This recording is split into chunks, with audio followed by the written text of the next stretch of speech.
So let's talk about LED technology.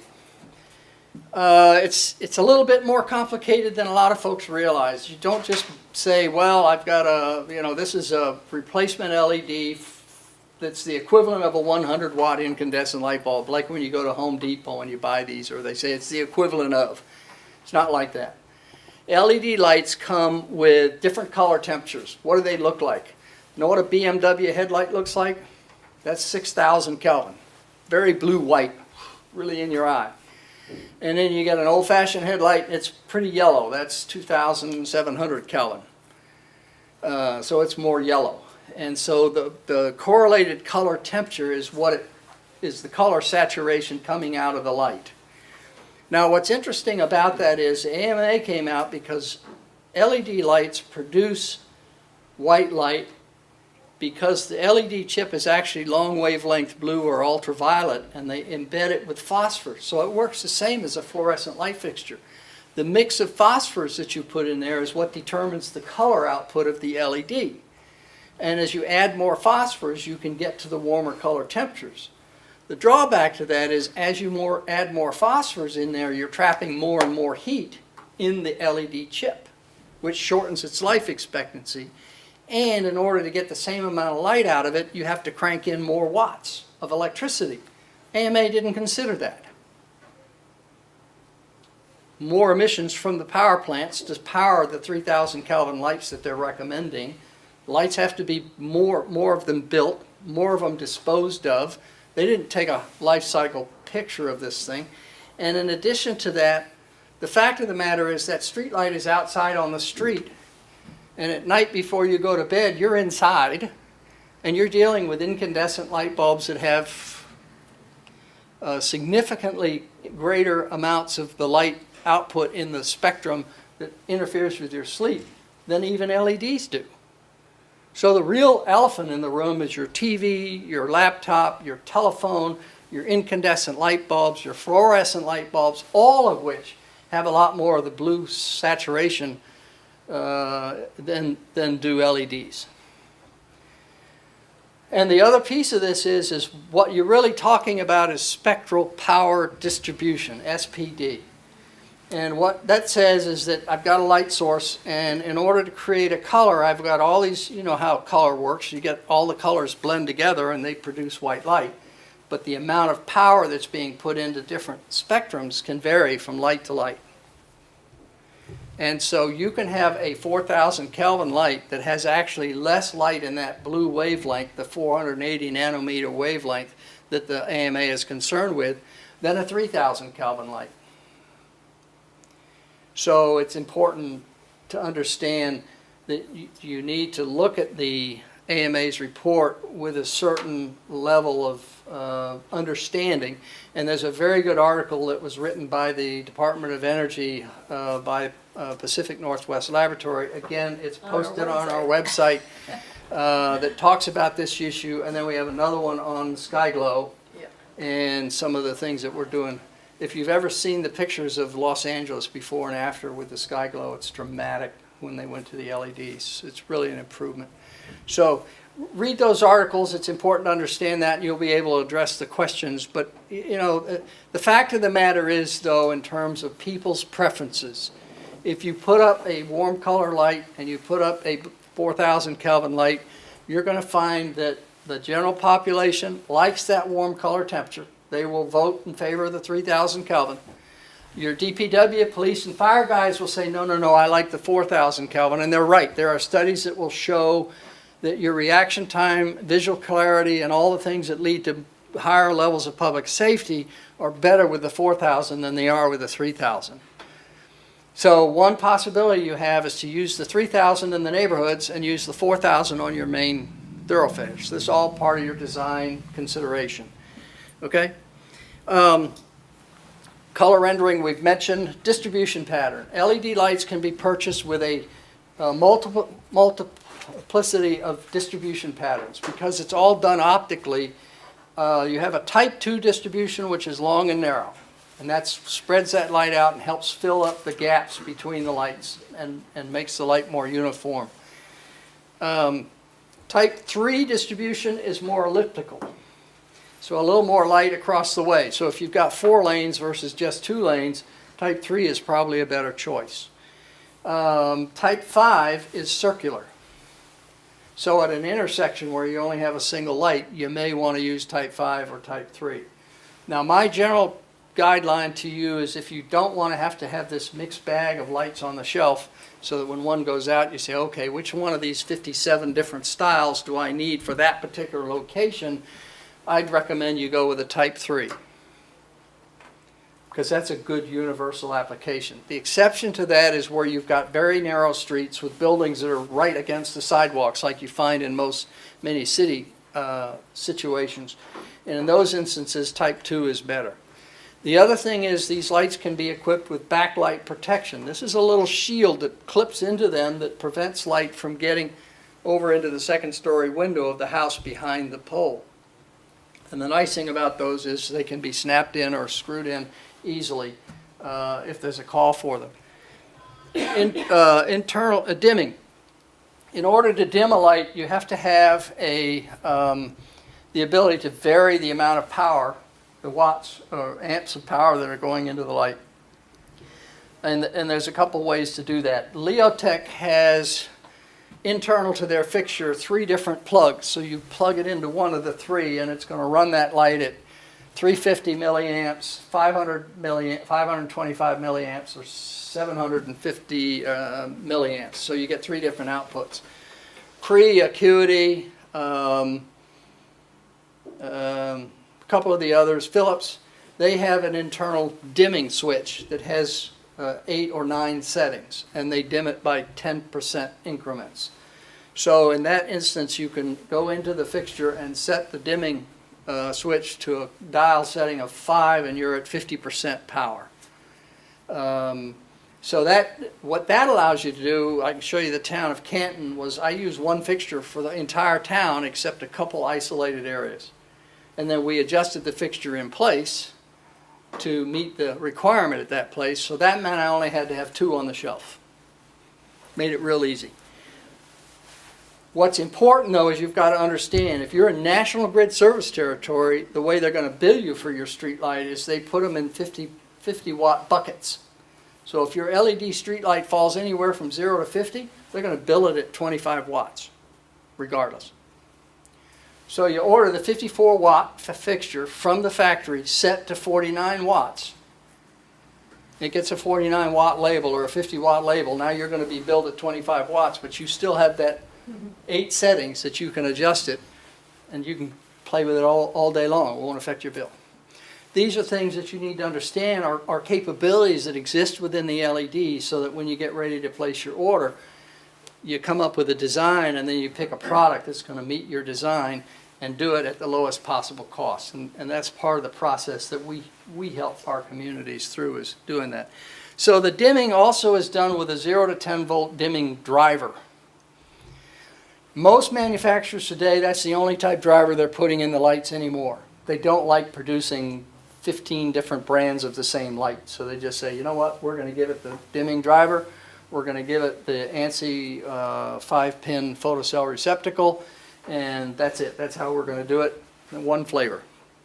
So that photocell receptacle on the top, the old ANSI 1220 standard had 3 pins. So you had a power in, you had the switch from the photocell to tell the light to go on or off, and then the power that would pass through to the other pin back to the street light to turn it on.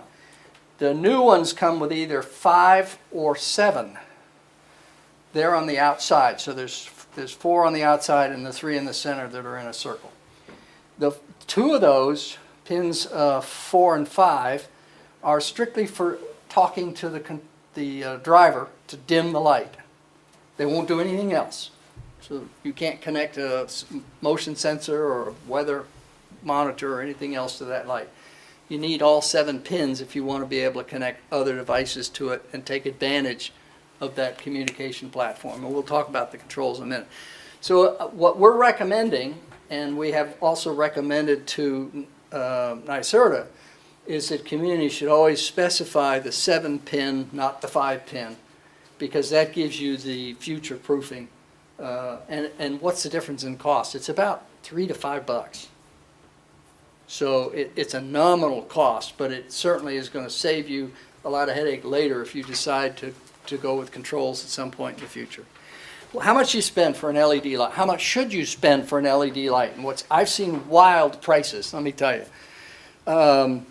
A Leotech, Acuity, Philips, Cree replacement for a 100-watt fixture should be around 38 watts, 40 watts, and it'll run you about $115 to $125. Anything more than that, you're being ripped off.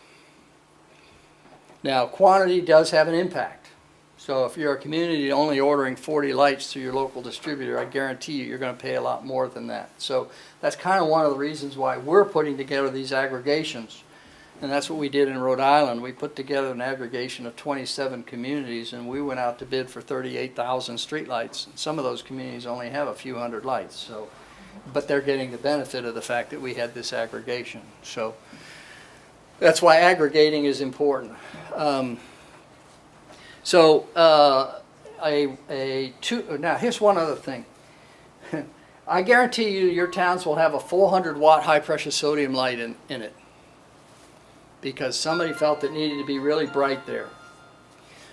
That's like taking your car and parking it 10 feet from a wall and turning on your headlights and saying, oh gee, I'm making it better. That light is too close to the ground to do any good. Light dissipates at the square of the distance. So in order for you to justify a 400-watt light, you really need to have a light that's 50 to 65 feet in the air before it begins to be useful. Otherwise, you've just got a really nice bright spot right here and not much better out there. And the problem with that is it creates a lot of glare, and it actually affects your ability to see. You know what happens when you shine a flashlight in your eyes at night, you know? Well, you get the same effect if you over-illuminate. And so in every project I've done, even before LEDs became a fad, was I'd convert every 400 light in the town to 250 watts. And nobody ever noticed. So part of your design process is you say, forget the 400-watt light. Unless that sucker is 55 or 60 feet in the air, I'm going to treat it as if it's a 250 or less. And the other thing is keep in mind that the way the human eye adapts, if I keep shining a light in your eyes will not adapt to the darkness. So it's in fact better if the light is lower, especially if you're going to go from light, dark, light, dark, light, dark, to give your eye the opportunity to do a little more adaptation. Your eye's pretty amazing. So, all right, these are some recommended wattage replacements based on today's technology, which is around 100 lumens per watt. And it gives you a range.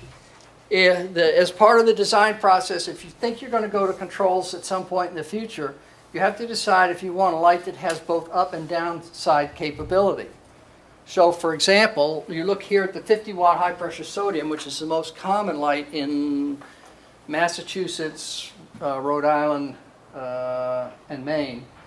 Here it's more like a 70 or a 100. It tends to be a little brighter in New York. But the replacement for a 50-watt is 20 to 28 watts. So what you would do is you'd select a 28-watt, but you'd actually operate it at 20 watts. That would give you 8 watts that you can increase it if there's an emergency with the control. And also, the other advantage of that is when you operate these lights, if you have a 28-watt light and you operate it at 20 watts, you extend the life of that light because you're putting less stress on it. So you increase the life expectancy and decrease the failure rates. So it's good for maintenance. George, I think one thing about this chart that was great when we got it together was we were able to share it with people who were getting information from like distributors, think about Kingston, that was too high, you know, and so this is a common issue you confront, right? Yes. Utilities and distributors are pushing lights that are too bright. Well, let's look at something. The utilities replaced 100-watt mercury vapor lamps with 70-watt high-pressure sodium. A 100-watt mercury vapor lamp, when it's brand new, produces 4,000 lumens. A 70-watt HPS produces 6,300. So we already had this creep when the utility converted, because what were they trying to do? They're trying to preserve the fact that they want to sell watts. So they and then they're doing the same thing with LEDs. The number one complaint if you do a search about LEDs is glare and too bright. Look at the example of what happened in Brooklyn. Look what's happened out in California.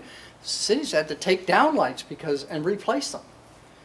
I've done 200,000 of these conversions, and I can tell you that in any city or town, the number of complaints I've had, with one exception, Providence, you can count on the fingers of one hand.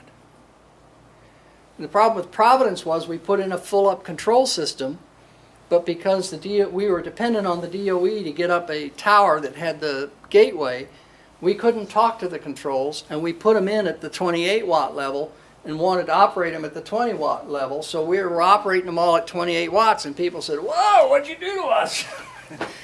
It's now, everything's under control, and we haven't had a single complaint. So you will find, if you'll go a little bit lower, not only are you going to save more money, but you're going to have a lot better public satisfaction with what you've done. And if you buy it with the internal capability to adjust it, if you do have complaints and you feel like it's justified and there's enough push, you have the ability to go out in the field and easily adjust it without having to change the fixture. So again, these are all things to think about in terms of design. Now the design lights, the NYSERDA has the program with the Clean Energies program, and you get grants by doing 4 of the major things, and so you can use that money for LED lights. They're actually thinking about a LED incentive just for doing the LED lights, where you'd get 16 cents or some value for every kilowatt saved. And they came to us and asked for our advice as to what they should include as part of the requirements for you to qualify for their grants. One of those is that the lights should be listed under the Design Lights Consortium. So the DLC has said that LED lights have to meet certain minimum criteria to be qualified. Their power factor has to be better than 90%. Their harmonics have to be less than 20%.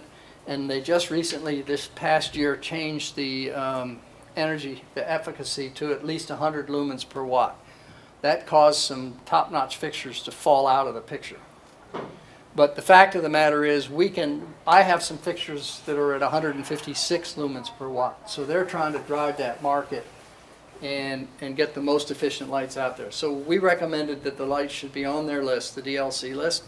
We recommended a minimum of 55% savings. That's an easy one.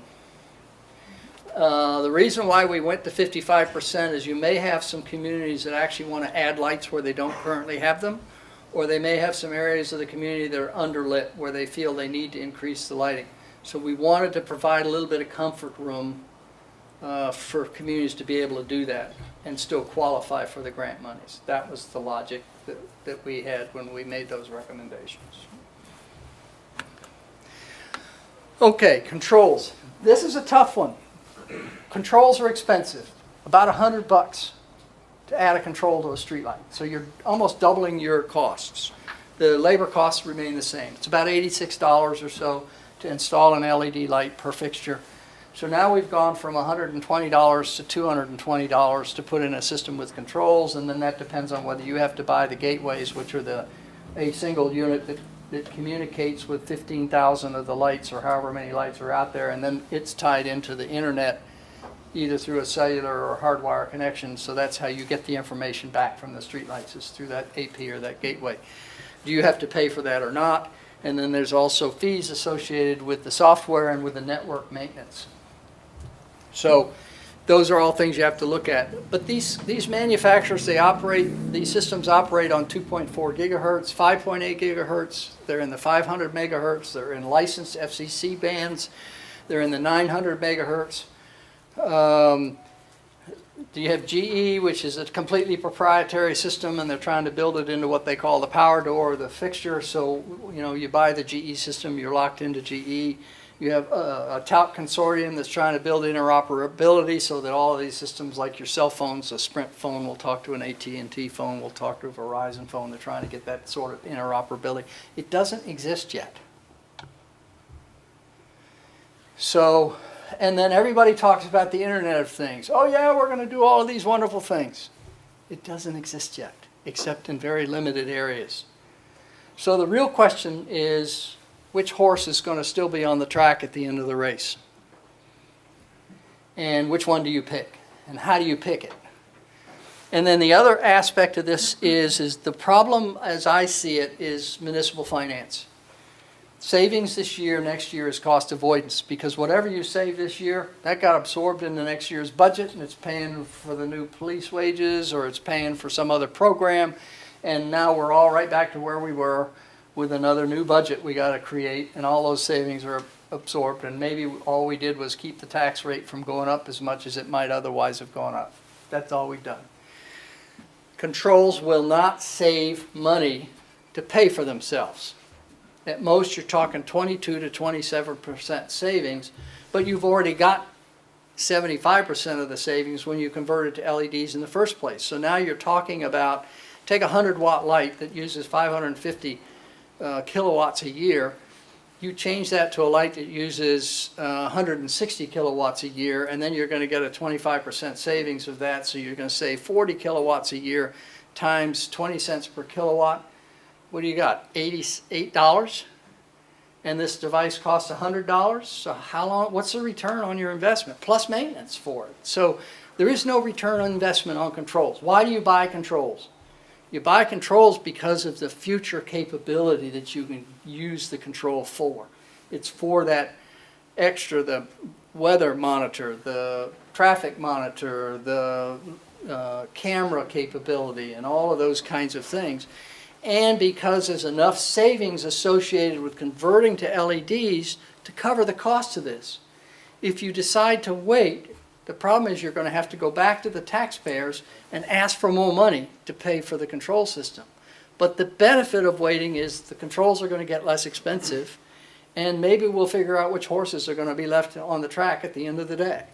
So this is a tough decision that you all have to make.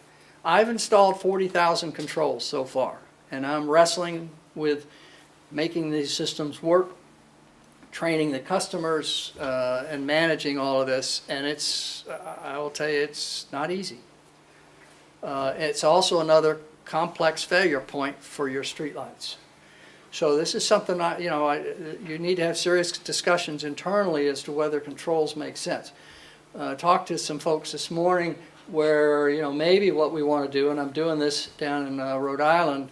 We're putting controls just in an isolated particular area, which is going to be relatively small and fairly easy to manage, where there may be a real requirement for it. So in Charlestown, south of Route 6, they've got a lot of summer homes there, and we're going to use the control system because we're going to have, I can talk to a water meter with the same control, and I can also monitor a water sensor. So if somebody's got a water leak, and these are a lot of summer homes, we can offer a service to those folks where we'll monitor their home for them, and if there's a problem, we'll respond, and the town can make some extra money.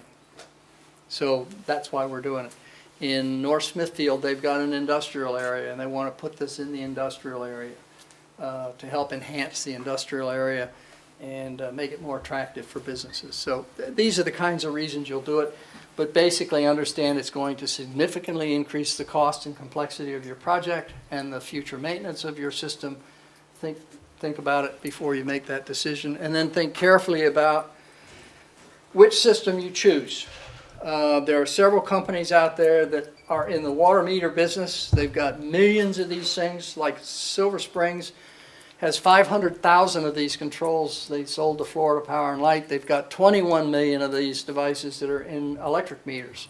They're not going anywhere anytime soon. I'm not worried about Silver Spring Networks. Plus, there's 3 companies that take their communication board and install it in controls. So I got 3 companies out there I can compete against one another. And I'm working with one of those companies to get them to build me a hockey puck that goes between the control and the streetlight that gives me camera capability, cellular based, as well as it has a power port and a data port, so I can attach additional devices and readily take advantage of the network.